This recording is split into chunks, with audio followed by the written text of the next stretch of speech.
So 8th problem, similar to the previous 7th problem. So by what number should 4 by 9 to the power minus 5? That is, I'll take it as x. 4 by 9 to the power minus 5 should be multiplied to get the answer as 2 by 3 whole power minus 2. Okay, we have to find this x value. So now in the previously the bases will be same, isn't it? The bases were same, so it is very easy to simplify.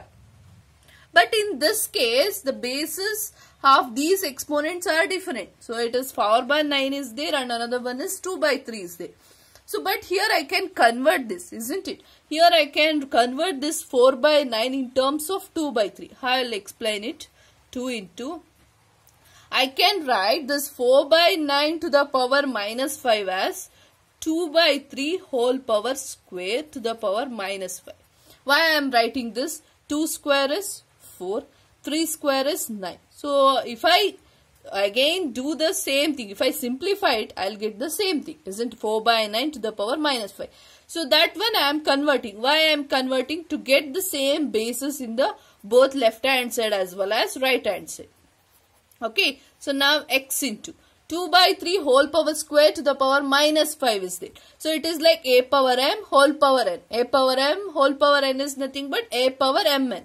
So it is 2 by 3 2 into minus 5 is equal to 2 by 3 to the power minus 2. 2 into minus 5 is nothing but x into 2 by 3 whole power minus 10 is equal to 2 by 3 whole power minus 2 will come. Okay.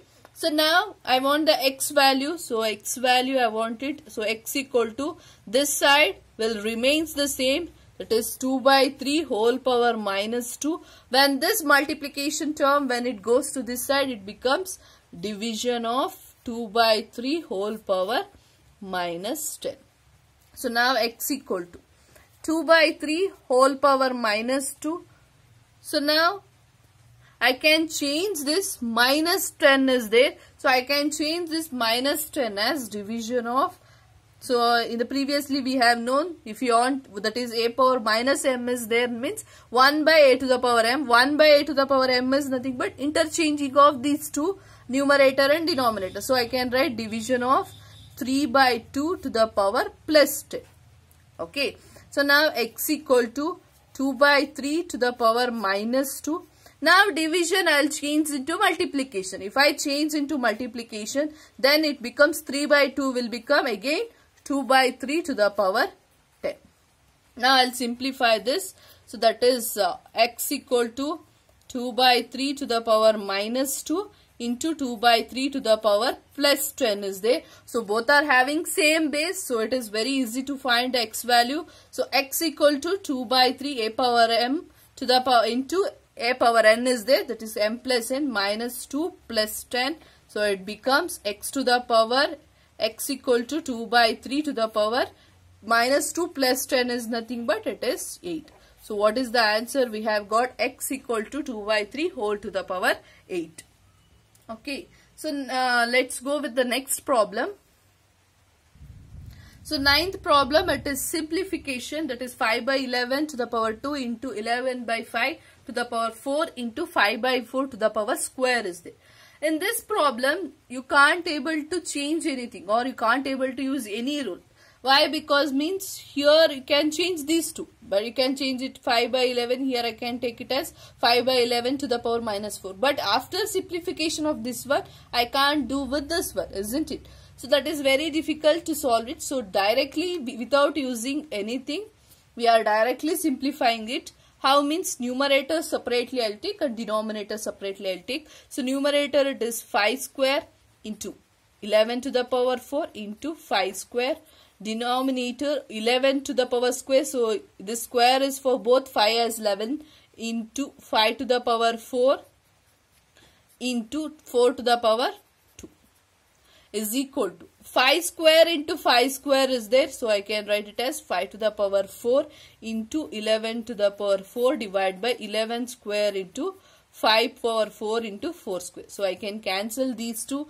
And remember here it is 11 to the power 4 divided by 11 square into 4 square is there. So it is like a power m divided by a power n. A value anything. We have not said about only x, y, z. They should only be there. You can have the numbers also, isn't it? So it is 11 to the power 4 divided by 11 to the power square. So it becomes 11 to the power 4 minus 2, isn't it? Into 1 divided by 4 square. So it is in the denominator itself 4. So it becomes 11 to the power 2 divided by 4 square.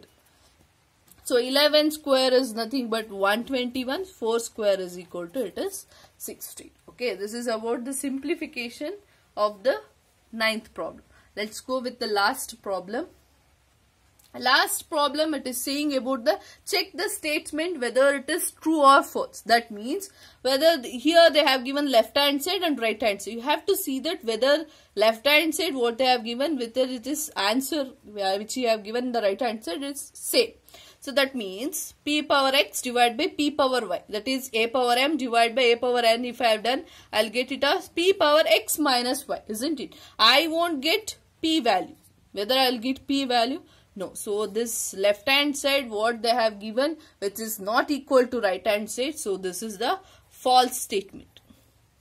Because p power x divided by p power y, I am getting the value as p power x minus y. I am not getting p value. So similarly, let me take this one. So p power minus 2x into p power minus 5 is there. Into is nothing but it is, you have to do the addition. So if I do this, I'll get this value p power minus 2x minus y. So if I simplify this, I'll get this value. So p power minus 2x minus y. Right hand side, same thing I have written. So if I compare these two, left hand side and right hand side both are same. So this statement it is true. So now let me take this one. So according to this statement, this left hand side is p power x minus y is there. So if I simplify, a power m whole power n means a power mn, that is p power minus xy. Okay. Next I'll simplify this. Right hand side 1 by p power xy is there. So 1 by a to the power m is nothing but a to the power minus mn. So that is p to the power minus xy. So if I see this, these two will be equal. So this statement is also true. Now go with the last one. So it is p power x whole power 0 is equal to p to the power 0 given. So you have to prove this. If I take p power x whole power 0, left hand side if I have taken, p power x whole power 0 is nothing but p power x into 0. That is a power m into a. X into 0 is 0. P power 0 is nothing but it is 1. If I have taken the right hand side, that is p power 0, it is nothing but 1. So left hand side, right hand side same. So the statement which they have given, it is true. So now this completes the chapter, that is exponents of powers. So only one exercise has been given in your textbook. So based on these problems, I have given the worksheet for you. Try to solve it. If any doubts is there, let us discuss in an interaction section. Thank you, children.